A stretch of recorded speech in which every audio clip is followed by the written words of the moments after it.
Hello, Dave here with Peacemaker Cards. I'm here to show my final pickup from the Strongsville show this past weekend. To give a little backstory, if you've watched my previous videos, you might know one of my major projects is working on the PSA set registry for the Cincinnati Reds Hall of Fame. Now that consists of 83 players. So far I have 53. I've gotten most of the early easy ones. Post 1950, there's only 2 cards I have left, so the remaining 23 are all pre-war cards.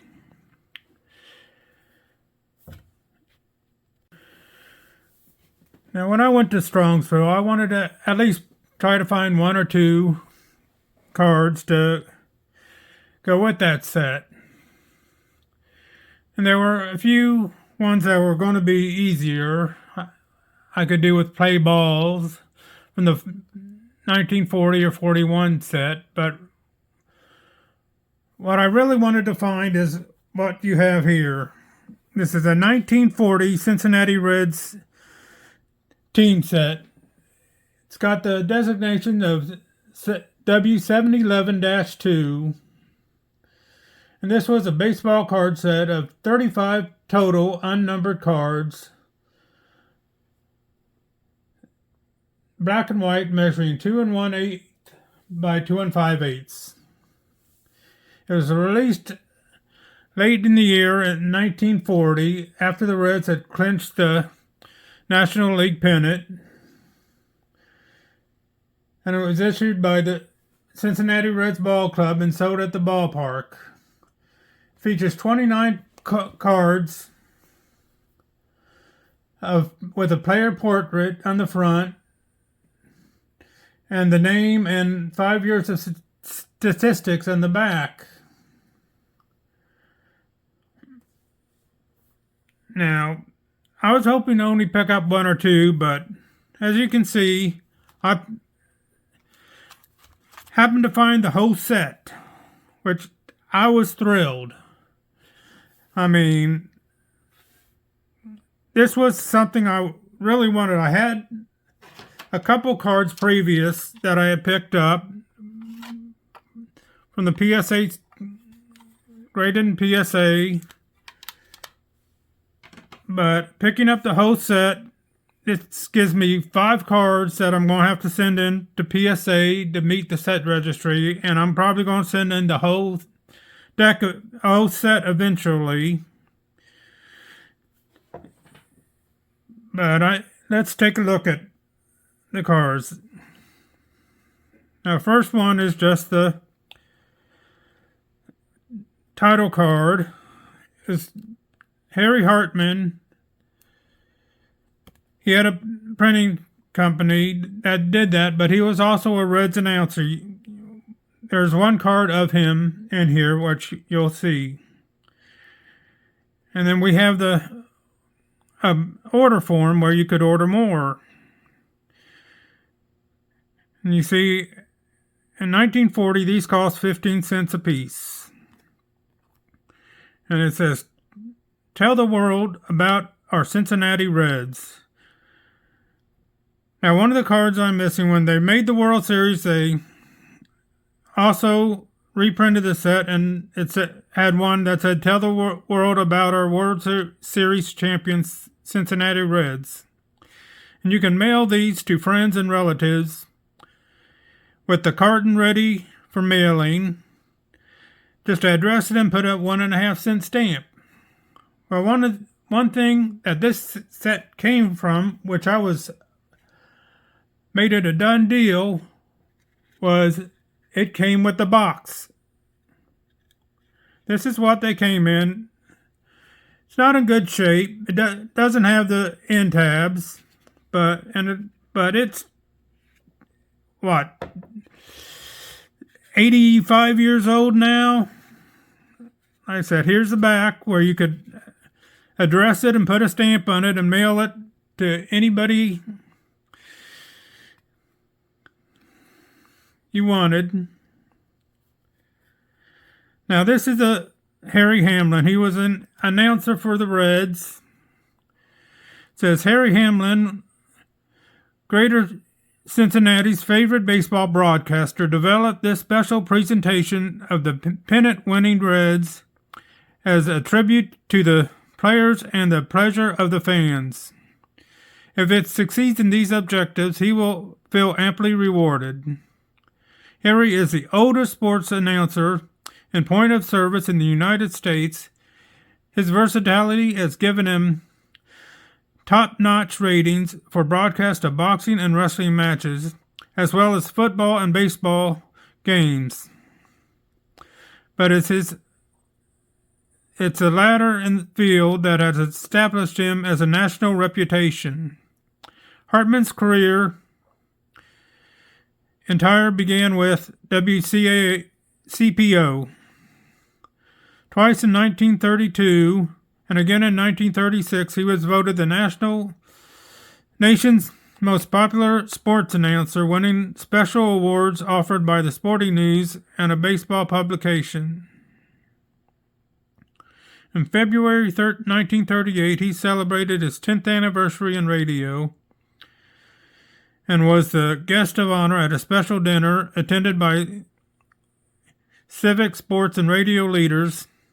Harry was a recipient of 142 telegrams from outstanding personages in the breadth of the land. Okay, now let's get to the cards. Right here, this is what he looks like, and this is the manager, William McKinchey. He is a Hall of Fame head coach. He won 2 World Series, one I believe with the Cardinals, and in 1940 with the Cincinnati Reds. This is one. He's in the Reds Hall of Fame, so this is one of the cards I needed for the set registry. These first 5, all I need for the set registry. Another one. This is Myron McCormick. He was an outfielder.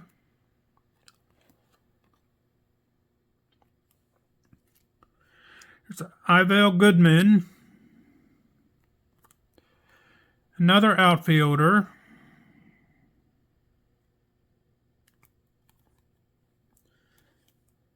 See, I think this is Lonnie Fry.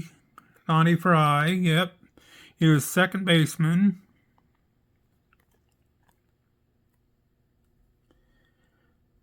See, I think Harry Kraft, an outfielder. All these 5 cards I need to add to my set registry, but there's also more that in the set registry I have cards from, but a lot of these will upgrade my card in the set. Here's the major card of the set.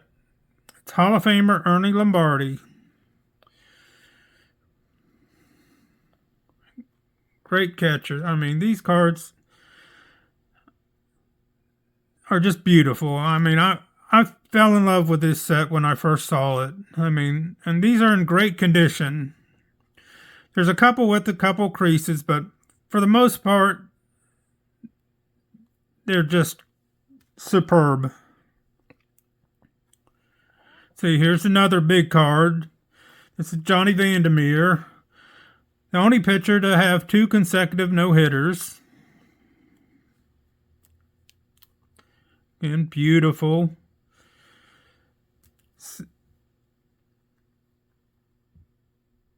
See, here's Paul Derringer. One of great pitchers. He had 25-7 record in 1939. He was one of the best Reds pitchers.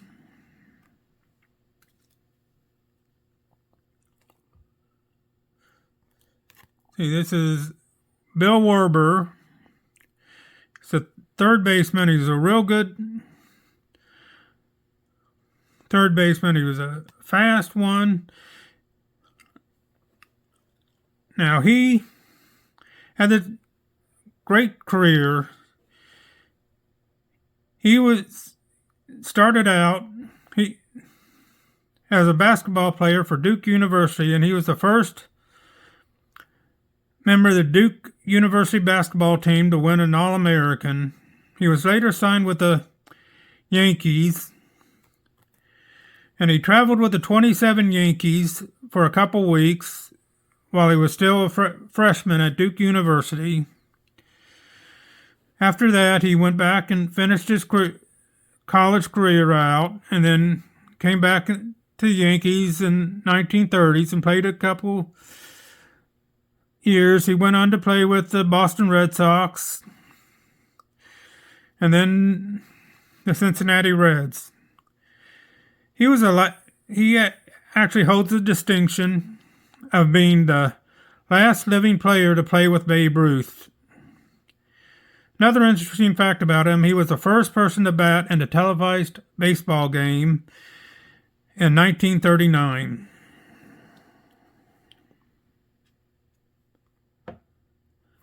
Let's see, we have William Bucky Walters, another pitcher. He had a great year in 1939 with 27 and 11.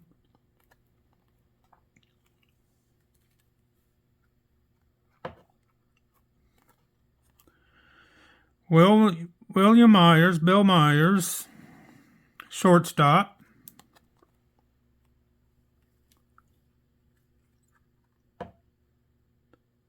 And some of these, the centering is great. There's Frank McCormick, first baseman. See, he was good hitter in multiple years over 300.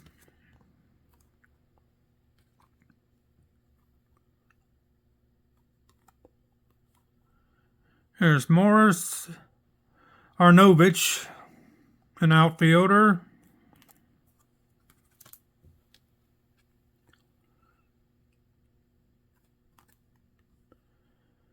William Baker, another backup catcher.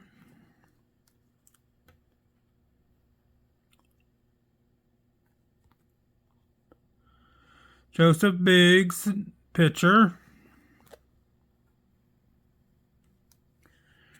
Here's a coach, Hank Gowdy.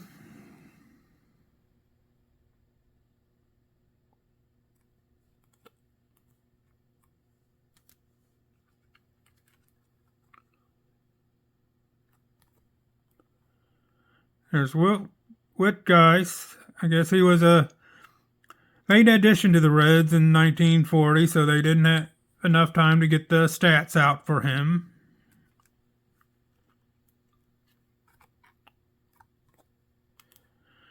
Now this is Willard Hirschberger. This is a real tragic story. During the 1940 season, he took his own life. See, here you can read this. To this date, he's the only Major League Baseball player to take his life during the season, and they honored him with a card and a nice write-up of him.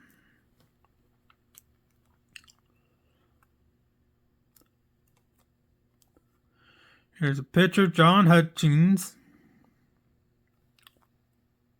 Another 20-game winner in Pensacola, that is.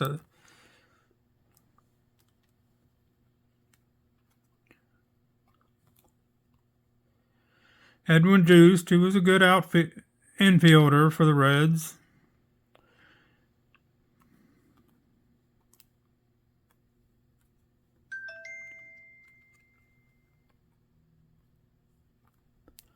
See, James Turner, another pitcher. I'm just so happy I got this. I couldn't believe it when I saw it. I'm probably the only person at the whole show who would have been interested in this. I never saw it on Friday when I was walking through, but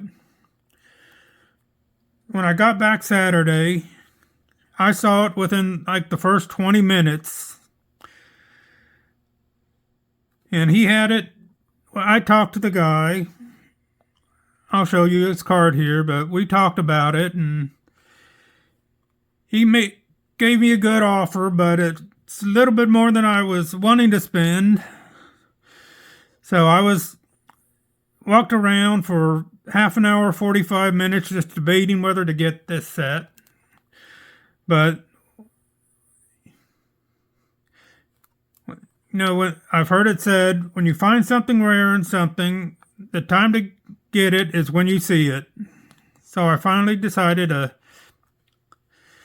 bite the bullet and get the set. It's Lewis Riggs, infielder.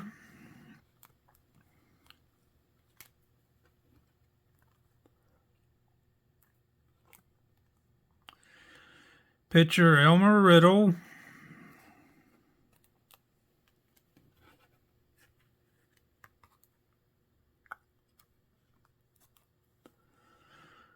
Lloyd Whitey Moore.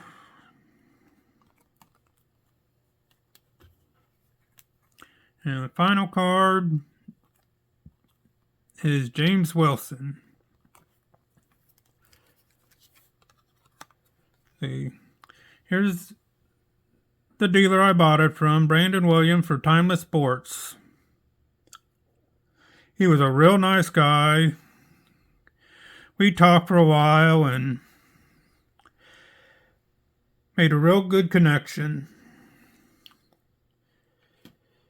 Well, I hope you enjoyed this. It's been a pleasure. I'm so happy to bring this to you. And always collect what you want.